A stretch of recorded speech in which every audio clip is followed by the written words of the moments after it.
اس نے مومل کے شانے پر ہاتھ رکھ کر اسے ہلایا۔ مومل پھر خاموشی۔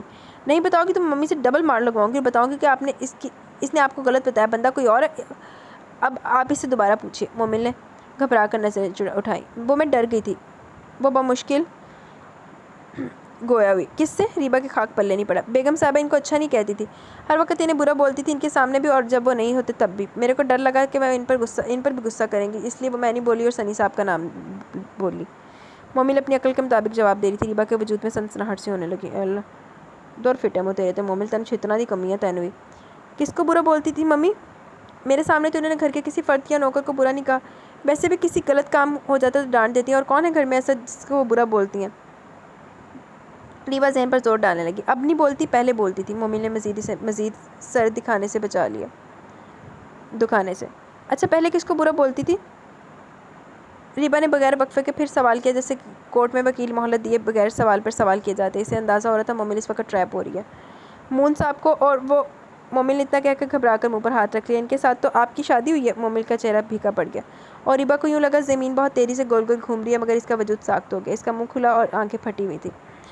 دونوں ہاتھ اوپر تلے سینے پر یوں رکھے تھے گویا پھڑکتے دل کو قابو میں کرے ہو۔ ایسی اندھوناکی پر گویائی سلب ہونا عین فطرت ہے۔ گفتگو کے لیے تو سارا نروس سسٹم نارمل ہونا چاہیے۔ مومل نے ایک لحظہ اس کی جانب دیکھا، مگر اس کی ہیئت قضائی ملاحظہ کی اور کسی مجرم کی طرح گردن جھکائی۔ میں پہلے بولتی تھی، آپ مجھ سے نہیں پوچھیں، آپ بھی سوچ رہی ہوں گی کہ وہ برے تو دکھتے ہی نہیں ہیں۔ ریبا کی تمام حسیات منجمد ہو چکی تھی، بس یکٹک دیوار کو گھور رہی تھی۔ بی بی کیا ہوا؟ آپ بولتی نہیں اور کچھ پوچھیں؟ آپ اس طرح کیوں بیٹھی ہیں؟ مومل اس کے ساخت وجود کو ہلانے لگی تو ریبا کو ہوش آیا۔ کاش تم ممی کو بتا دیتی اور مجھ سے جھوٹ بولتی۔ ٹھیک تو کہتی ہو تم کہ وہ ایسے دکھتے تو نہیں ہیں۔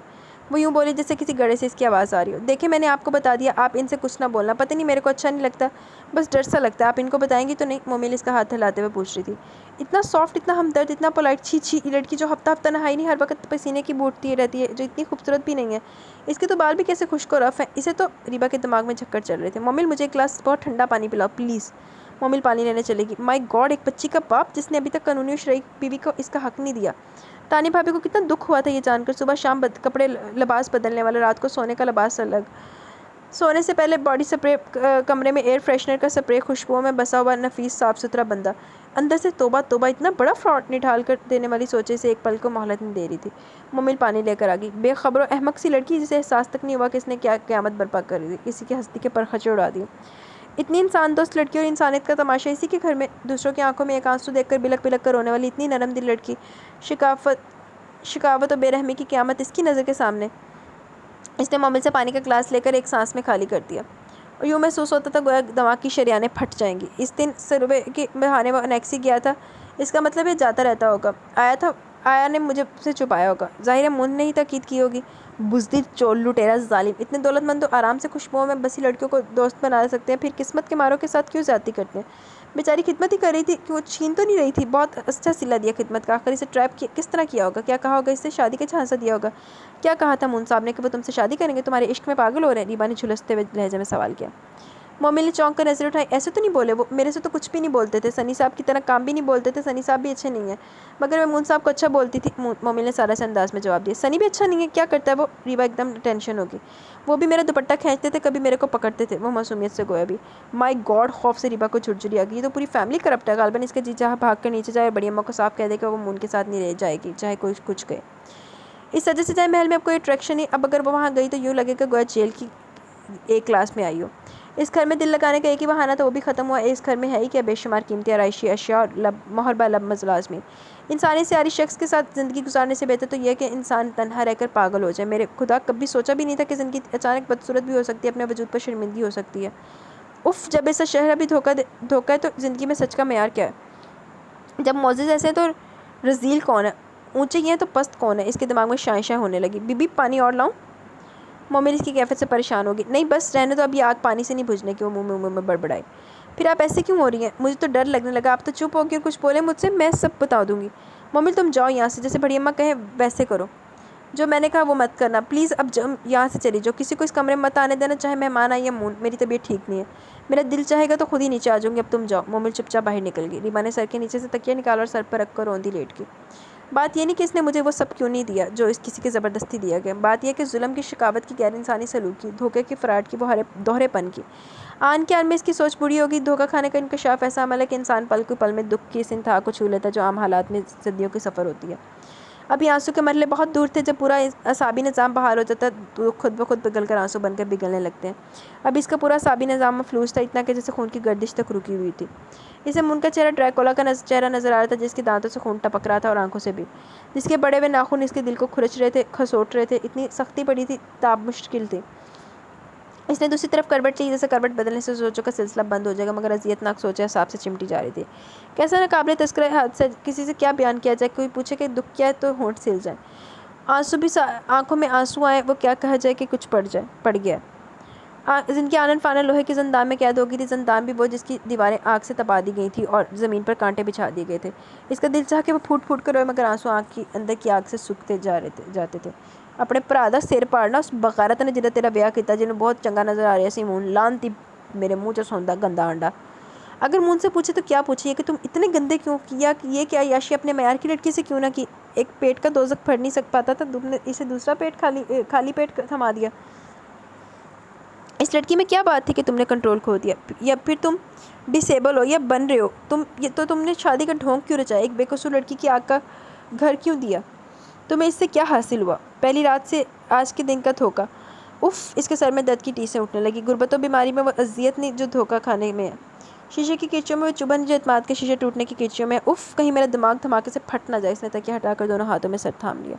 ریبا بیٹی، مار کیا کیا نیند ہوئی؟ اندھیرا ہو گیا۔ مومل بولی کہ بی بی نے اٹھانے سے منع کر دیا، طبیعت ٹھیک نہیں، مگر بیٹی اب اٹھو بیٹھو، مغرب کی اذان کے وقت لیٹنا اچھی بات نہیں ہوتی۔ مہمان بھی چلے گئے، مون بھی آیا بیٹھا لینے کے لیے۔ اٹھو شاباش جلدی۔ بڑی اماں نے محبت سے اس کے سر پر ہاتھ پھیرا۔ بڑی اماں، میرے سر میں بہت درد ہے، آپ مومن کو واپس بھیج دیجیے، میرا جانے کا موڈ نہیں۔ اس نے کسل مندی سے کہا۔ ہیں؟ اس سے مل تو لو، خود کہہ دو کہ میں آج رکی ہوئی ہوں، کل چلی جاؤں گی۔ بڑی اماں نے حیرت سے کہا۔ بس نہیں، میرا کسی سے بات کرنے کو دل نہیں چاہ رہا، بس آپ خود ہی کہہ دیں، اس نے ضدی انداز میں کہا، رونتی ہوگی۔ ارے وہ کسی نہیں ہے، تمہارا گھر والا، یہ کوئی طریقہ ہے؟ یہاں چھوٹی چھوٹی باتیں گھر خراب کرتی ہیں، بیچتی ہوں اسے۔ وہ یہ کہہ کر رکی نہیں، فوراً کمرے سے باہر چلی گئی۔ تھوڑی دیر بعد غالباً مون کمرے میں داخل ہوا۔ ریبا نے دروازہ لاک ہونے کی آواز سنی۔ ریبا کیسی طبیعت ہے؟ یہ اچانک طبیعت کیسے خراب ہوگی؟ وہ اس کے قریب بیٹھتے ہوئے بولا۔ تو کیا طبیعت بتا کر خراب ہوتی ہے؟ وہ اوندھی پڑی رہی، سیدھی نہیں ہوئی۔ مون کو اس کا انداز بڑا اجنبی سا لگا۔ ہوا کیا ہے؟ وہ سنبھل کر پوچھنے لگا۔ اب جو بھی ہو گیا، یہ کافی نہیں کہ طبیعت ٹھیک نہیں، اب بس آپ گھر جائیں، میرا دل چاہے گا تو آ جاؤں گی۔ ورنہ کیا؟ یعنی دل نہیں چاہے گا تو نہیں آؤ گی؟ یہ کیا بات ہوئی؟ کوئی بات ہوئی ہے یا ابھی سے مایوس ہو گئی ہو؟ اور بابا ذرا سیدھی ہو کر چہرہ تو دکھاؤ، کچھ چہرے سے بھی اندازہ ہو جاتا ہے۔ مون نے اسے سیدھا کرنے کی کوشش کی۔ کچھ اندازہ نہیں ہوگا، پھٹکار برس رہی ہے اس وقت چہرے پر۔ اس نے پھر تڑک کر چٹک کر جواب دیا، مگر سیدھی نہیں ہوئی۔ یار ناراض ہو مجھ سے؟ تو ناراضگی کی وجہ تو بتاؤ، میں بتانے کی کوشش کروں گا، پوری کوشش۔ اس نے ریبا کی پشت پر ہاتھ پھیرا۔ کوئی ضرورت نہیں مجھے ٹچ کرنے کی، وہ بدک کر آگے ہوگی۔ بھائی اب تو یقیناً کوئی بات ہے، ورنہ یہ ڈیزائن آج پہلی مرتبہ دیکھ رہا ہے۔ کہو، کچھ کہو تو میری جان۔ چھی چھی، اتنی گداز باتیں گندے لوگوں کے منہ سے کتنی گندی لگتی ہیں۔ اسے اپنے اتنے دلار سے گھن محسوس ہوئی۔ ڈاکٹر کو دکھانے چلے؟ میں آپ سے کہہ رہی ہوں مجھے اکیلا چھوڑ دے، سنتے کیوں نہیں ہیں؟ مجھے زہر لگ رہی ہے آپ کی آواز۔ میں بے وقوف ضرور ہوں، بے حس نہیں، اور آپ مجھے لینے مت آئیے گا، مجھے جب جانا ہوگا تو میں خود چلی جاؤں گی۔ ریبا مون حیران پریشان بس ریبا کر کے رہ گیا۔ جاتے کیوں نہیں؟ وہ ہسٹیاری انداز میں چلائی۔ مون بوکھلا کر کھڑا ہو گئی۔ یہ آج تمہیں کیا ہو گیا؟ میں ریئلائز کر سکتا ہوں کہ میں نے تم اب تک وہ سب کچھ نہیں دیا جو تمہارا رائٹ ہے، مگر تم سے مہلت تو مانگی ہے۔ چولہے بھاڑ میں جائے رائٹ، بس آپ چلے جائیں یہاں سے، وہ چلائی اپنے مخصوص بچکانہ اور لاؤبالی انداز میں۔ ایسے کیسے چلے جائیں؟ صبح سے صورت نہیں دیکھی؟ مون دوبارہ بیٹھ کر اسے سیدھا کرنے کی کوشش کی۔ ریبا اس کی مردانہ قوت کے سامنے فطری طور پر بے بس تھی، مگر اس نے آنکھیں بند کر لی، گویا آنکھیں کہانیاں نہ سنا دے۔ مون نے جھک کر اپنا استحقاق استعمال کیا۔ ریبا تو اچھل کر بیٹھ کے دوسرے کونے پر پہنچ گئی۔ مجھے یہ سب باتیں اچھی نہیں لگتی، کہہ رہی ہوں نا، سمجھتے کیوں نہیں؟ اگر آپ نہیں جا رہے تو میں چلی جاتی ہوں اس کمرے سے۔ دوپٹہ اٹھا کر کھڑی ہوگی۔ ہاں ٹھیک ہے، میں مانتا ہوں میں نے تمہارے ساتھ زیادتی کی ہے، میں ڈیزرو کرتا ہوں۔ اوکے، میں تمہیں ریلیکس ہونے کا انتظار کروں گا، بائے۔ وہ بجھے انداز میں اٹھ کھڑا ہوا، چند ثانیے ریبا کی طرف دیکھا، پھر دروازہ کھول کر باہر چلا گیا۔ ریبا دوبارہ سے ہوندے ہو کر لیٹ گئی۔ جی تو گائز، یہاں پہ ہماری ایپیسوڈ اپنے اختتام کو پہنچی۔ کیسی لگی آپ کو ایپیسوڈ؟ اپنی رائے کا ضرور اظہار کیجیے گا۔ انشاءاللہ جلد ملیں گے نیو ایپیسوڈ کے ساتھ، تب تک کے لیے اپنا بہت سارا خیال رکھیں، دعا میں یاد رکھیں۔ انشاءاللہ یہ ناول 31 تک اینڈ کر دینا ہے، اور بیچ میں 10 محرم کی چھٹی ہوگی، تو لیکن انشاءاللہ میں کوشش کروں گی کہ اس کی ایپیسوڈ کو کہیں آگے پیچھے کمپنسیٹ کر لیں، کیونکہ میں نے یہ 31 میں یہ اینڈ کرنا ہے۔ اگست میں انشاءاللہ ہم نیو ناول اسٹارٹ لے کے اگست میں نیا مہینہ کی شروعات نئے ناول سے کریں گے، ٹھیک ہے؟ تو انشاءاللہ جلد ملیں گے نیو ایپیسوڈ کے ساتھ، تب تک کے لیے اپنا بہت سارا خیال رکھیں، دعاؤں میں یاد رکھیں۔ یہ دیکھتے ہیں ابھی 2 بج گئے ہیں، اگر تو 15 منٹ تک ایپیسوڈ کمپائل ہوگی تو میں آپ کو بھیج دوں